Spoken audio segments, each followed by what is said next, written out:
Neeraj ji, party के कोषाध्यक्ष माननीय विधान पार्षद ललन सराफ साहब और मुख्यालय प्रभारी चंदन सिंह जी, आप उपस्थित प्रिंट मीडिया, इलेक्ट्रॉनिक मीडिया, छायाकार साथी, डिजिटल मीडिया के साथीगण, आप सबों का इस प्रेस वार्ता में हार्दिक स्वागत, अभिनंदन है। मुख्यमंत्री जी ने जो कहा है, सभी विभागों को भी निर्देश मिला है, हम लोग मंत्री हैं, सभी को मिला है कि ये मुख्यमंत्री जी की प्राथमिकता है और हम बिहार के युवाओं को सरकार की तरफ से आश्वस्त करते हैं कि ये जो हमारी उपलब्धि है और खास तौर से जो हमने लक्ष्य रखा था उसके विरुद्ध जो उस मामले में रोजगार देने के मामले में भी हमने लक्ष्य से अधिक सफलता हासिल की है। यह हमारे मुख्यमंत्री जी के सफल नेतृत्व का परिणाम है कि आज इस रूप में आया है और आज लाखों युवा सरकारी रोजगार सरकारी नौकरी पाके या सरकारी नीतियों के परिणाम से सृजित रोजगार के अवसर का लाभ उठा रहे हैं। ये सबके सामने है। तो ये इसमें बिहार के युवाओं को भटकने की जरूरत नहीं है। ये सिर्फ और सिर्फ नीतीश कुमार के नेतृत्व वाली सरकार का ही नीतियों का परिणाम है और ये लगातार चला है, किसी एक कालखंड की बात नहीं है। तो ये बिहार के लोगों को, खास तौर से युवाओं को समझना चाहिए और इसमें लगातार जो आने वाले समय में भी हमारी उपलब्धियां होंगी, बढ़ेंगी, तो वो भी आपको समय समय पर विभागों के द्वारा दे दी जाएगी और आपको तो उसमें अलग अलग सब कुछ बताया गया है। आज आपने दिया भी है। अब आप बताइए कि हम लोगों ने उसका ब्रेकअप भी आपको दिया है, होगा ही, मेरे पास भी है जो कल गया है।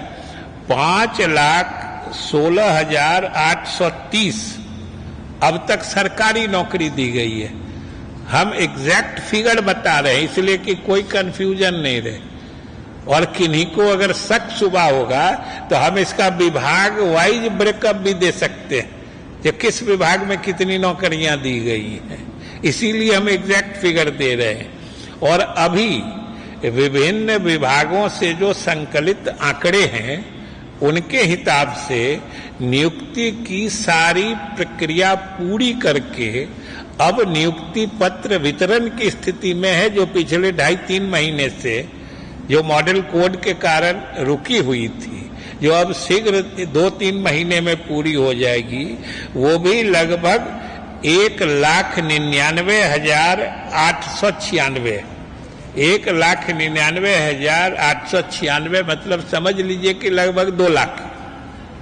तो ये अभी तुरंत पूरा होने जा रहा है और 2,11,000 करीब जो नियुक्ति करने वाली संस्थाएं हैं, आयोग हैं, अलग अलग बोर्ड में जो किया जाता है, उनको लगभग 2,11,000 रिक्तियों की सूचना भेजी जा चुकी है। मतलब अब अलग अलग आयोग उनका प्रोसेसिंग करेगा, फिर उसकी प्रक्रिया पूरी की जाएगी और इन रिक्त पदों पर भी नियुक्ति होगी।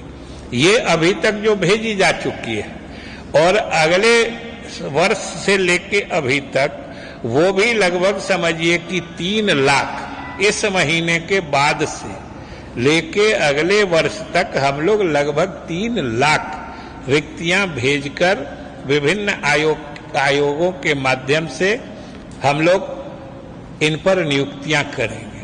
अभी ही आज ही हमको सुबह में बात हुई है विश्वविद्यालय सेवा आयोग के अध्यक्ष महोदय से इसी जानकारी को लेने के लिए। तो समझिए अभी तुरंत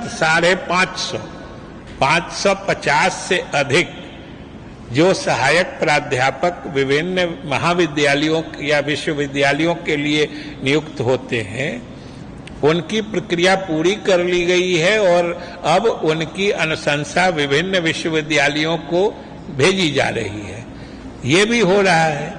तो सब तरफ रोजगार का सृजन हो रहा है और ये इन जो नियुक्तियां हुई हैं, ये नियुक्तियां हुई हैं या रोजगार के अवसर जो सृजित हुए हैं, जैसा कि हमने कहा, ये मुख्यमंत्री नीतीश कुमार के सफल नीतियों का ही परिणाम है। इसमें किसी दूसरे को श्रेय लेने या झपटने की न कोशिश करनी चाहिए, और अगर कोई कोशिश भी करेंगे तो बिहार की जनता सब कुछ देख रही है, समझ रही है, और इसीलिए हम लोगों ने बिहार की जनता और खास तौर से युवाओं के सामने हम लोगों ने पूरा चित्र स्पष्टता से रख दिया है। और हम लोग तो चुनौती के साथ कहते हैं कि किन्हीं को अगर इन आंकड़ों पर शक शुबा हो तो हम लोग विभागवार आंकड़े दे सकते हैं, किस विभाग में कितनी नियुक्तियां हुई हैं, अगले 1 वर्ष में कितनी नियुक्ति या रोजगार के अवसर सृजित किए जाएंगे। तो इसलिए हम बिहार के लोगों को, खासतौर से युवाओं को, अपनी सरकार और नेता मुख्यमंत्री की तरफ से आश्वस्त करना चाहते हैं कि हमने जो आपसे वादा किया था, न सिर्फ हमने उसको 100 समय पूरा किया है, बल्कि किए गए वादे से भी अधिक आपके हित में हमने काम किया है। इसलिए भरोसा रखें और 2025 का माहौल, क्योंकि हम आपके जो पैमाने पर, आपके अपेक्षाओं पर हम खरे उतरे हैं, इसलिए 2025 के बारे में आप अभी से मुखर हो जाइए। खास तौर से हम युवाओं से अपील करेंगे कि भाई बिहार के युवाओं को अपना भविष्य सुरक्षित करने के लिए या भविष्य को उज्जवल करने के लिए जो हमने करके दिखाया है, जो हमारी उपलब्धियां हैं, उसके आधार पर न उनको सिर्फ आश्वस्त रहना चाहिए, बल्कि आने वाले समय के लिए अभी से माहौल अनुकूल बनाने के लिए अधिक मुखर होके सरकार और गठबंधन के समर्थन में आगे आना चाहिए। हम यही आपके माध्यम से बिहार के युवाओं से अपील करना चाहते हैं। और सबसे सोचने की बात है कि आप देखिए, ये नियुक्तियां जी हुई हैं, इसमें 100% आरक्षण का पालन हुआ है। मतलब समाज का कोई ऐसा वर्ग नहीं है, कोई चाहे अगला हो, पिछड़ा हो, दलित हो, महादलित हो, अल्पसंख्यक हो, इसमें सभी वर्ग के युवाओं की नियुक्ति हुई है। कोई वर्ग उपेक्षित नहीं है, सबको अपनी अपनी हिस्सेदारी मिली है। इसलिए समाज के सभी वर्ग के लोगों को, युवाओं को सरकार में पूर्ण भरोसा रखना चाहिए। हम ही ने किया है, हम ही करेंगे, सीधी बात। क्योंकि बिहार को लोगों ने हम लोगों से पहले भी देखा है, अभी भी देख रहे हैं, जरूर फर्क महसूस कर रहे हो।